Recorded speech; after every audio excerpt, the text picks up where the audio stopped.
സ്നേഹം,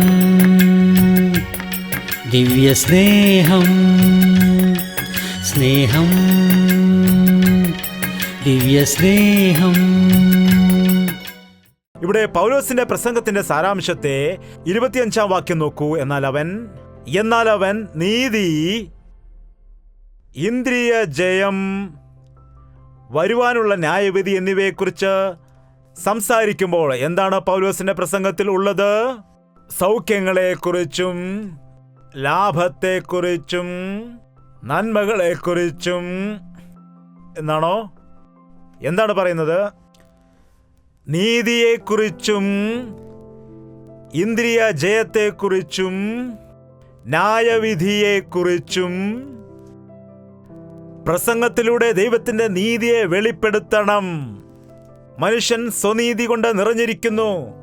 ഞാൻ വലിയൊരു ഭക്തനാണെന്നാണ് വിശ്വസിക്കുന്നത്, ഞാൻ വലിയ വിശ്വാസിയാണെന്നാണ് നനയ്ക്കുന്നത്.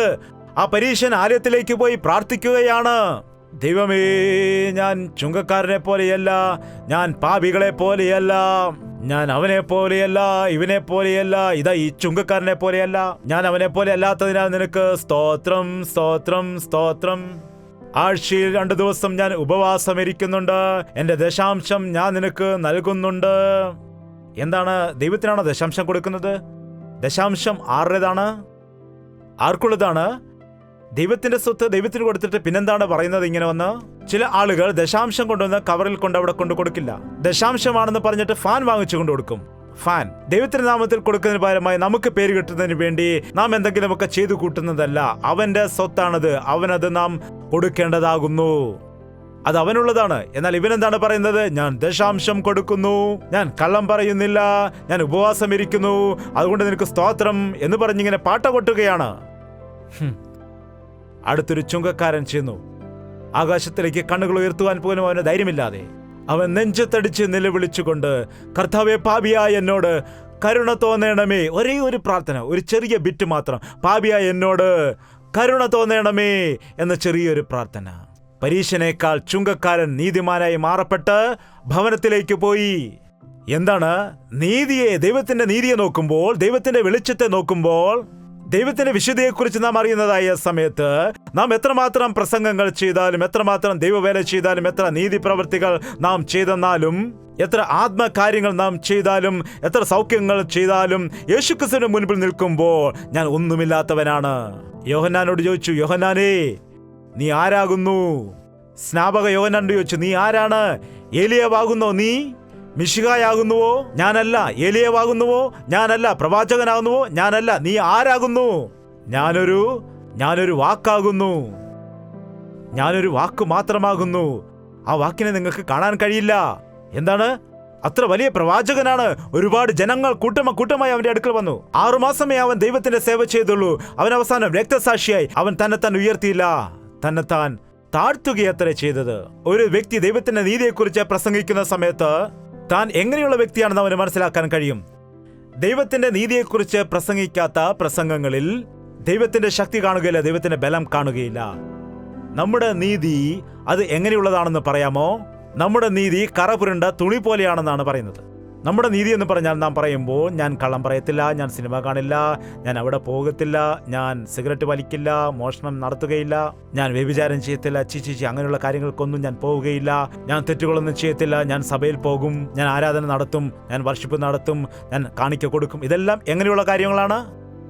സ്വയം നീതി. അത് ദൈവത്തിന് മുൻപിൽ എങ്ങനെയാണുള്ളത്? കറപുരണ്ട തുണിയെപ്പോലെ. നിങ്ങളുടെ അടുക്കളയിലുണ്ടല്ലോ കരിക്കല തുണി, അതുപോലെയാണ്. കരിക്കല തുണി നിങ്ങളുടെ വീട്ടിലുണ്ടോ ഇല്ലയോ? ഉണ്ടോ? വീട്ടിൽ ചെന്നാവുന്ന മണപ്പിച്ച് നോക്കി എങ്ങനെയാണെന്ന്.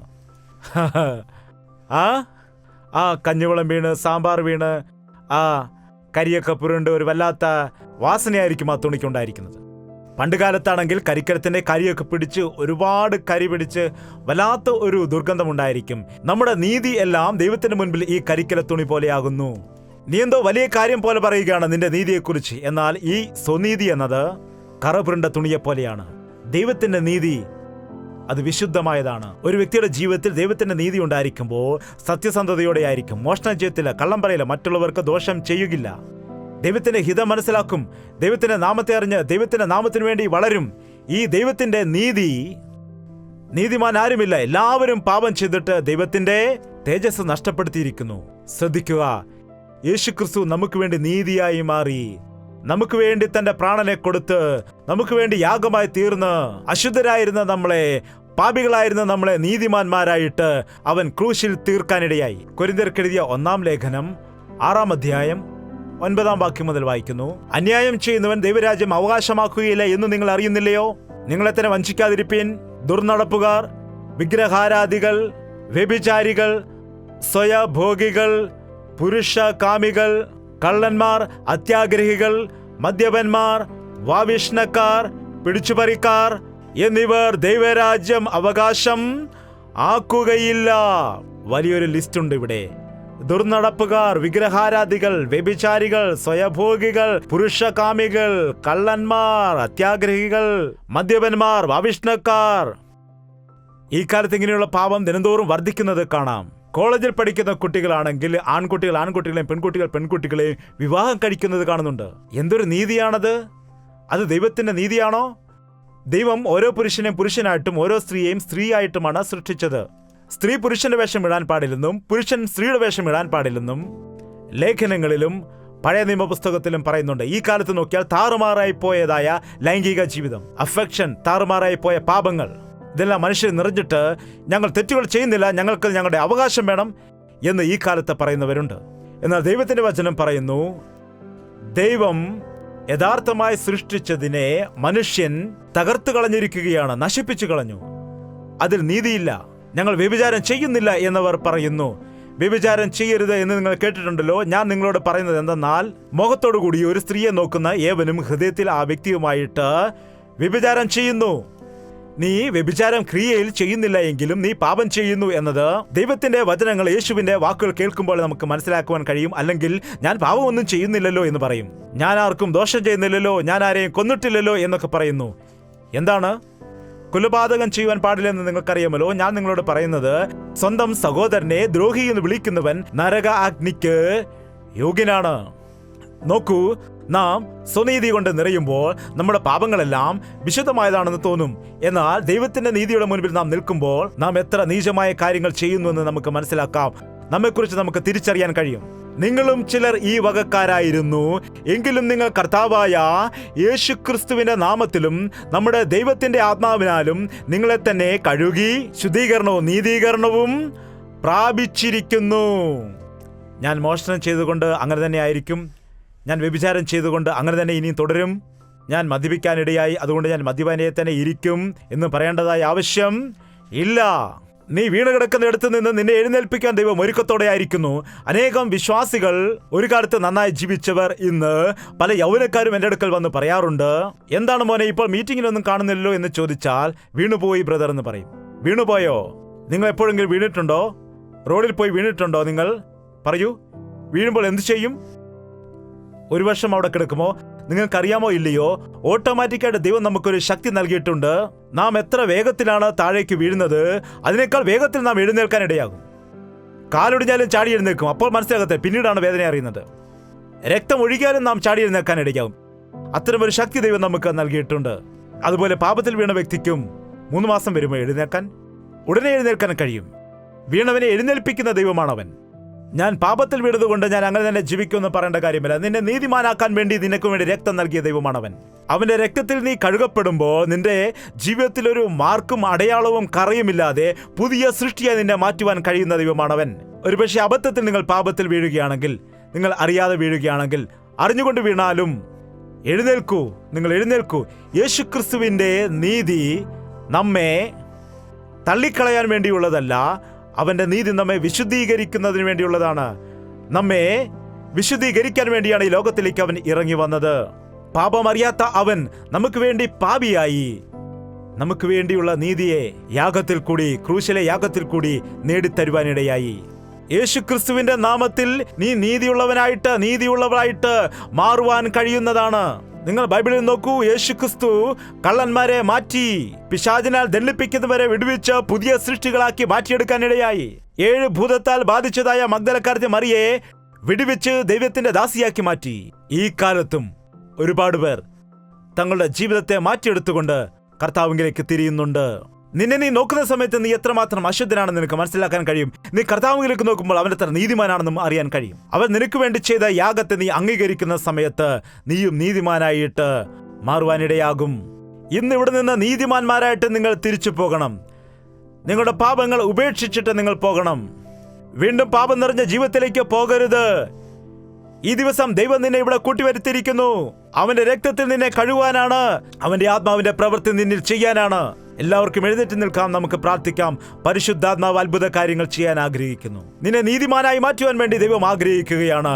പാപത്തിൽ വീണുവെന്ന് പറഞ്ഞ് നീ മാറിയിരിക്കുകയാണോ? നിനക്കൊരു വിലയുമില്ലാത്തവനാണെന്ന് പറഞ്ഞ് നിരാശയിലായിരിക്കുകയാണോ? നീ മാനസികമായി വിഷമിച്ചുകൊണ്ട് നിന്റെ ജീവിതം നശിച്ചുപോയെന്ന് പറഞ്ഞ് ഡിപ്രഷനിലായിരിക്കുകയാണോ? കഴിവില്ലാത്തവനാണെന്ന് പറഞ്ഞ് മറ്റുള്ളവർ അപമാനിക്കുമ്പോൾ വിഷമിക്കുകയാണോ? യേശു നിന്നെ സ്നേഹിക്കുന്നുണ്ട്. നിന്റെ മാതാപിതാക്കളെ ഉപേക്ഷിച്ചാലും അവൻ നിന്നെ ഉപേക്ഷിക്കില്ല. നിന്റെ ഭർത്താവ് നിന്നെ ഉപേക്ഷിച്ചാലും അവൻ നിന്റെ കാന്തനായി നിൽക്കാമെന്ന് പറഞ്ഞു. അവൻ നിന്റെ പക്ഷത്ത് നിൽക്കാമെന്ന് പറയാനിടയായി. കർത്താവ് വലിയ ദൈവമാണ്. ഈ യേശുവിനെ നീ രക്ഷകനായി സ്വീകരിക്കൂ.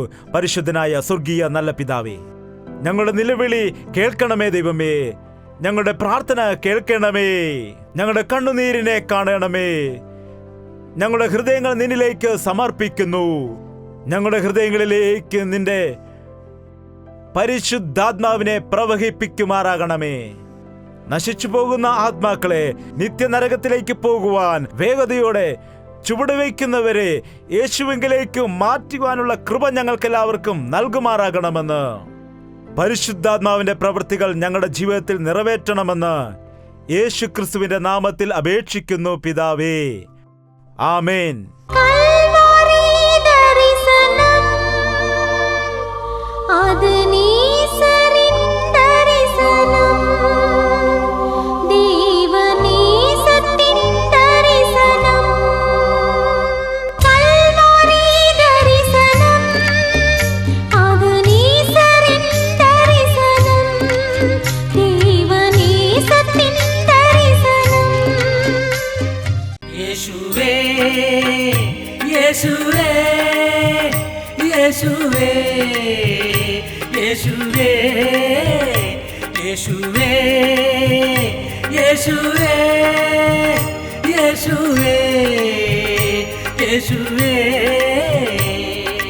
നിന്നെ നിന്നെ എന്നും ഞാൻ സേവിക്കും.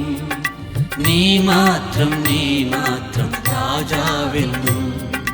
നിന്നെ നിന്നെ എന്നും ഞാൻ സേവിക്കും. നീ മാത്രം രാജാവെന്നും. യേശുവേ യേശുവേ യേശുവേ യേശുവേ യേശുവേ യേശുവേ യേശുവേ യേശുവേ യേശുവേ യേശുവേ യേശുവേ യേശുവേ യേശുവേ യേശുവേ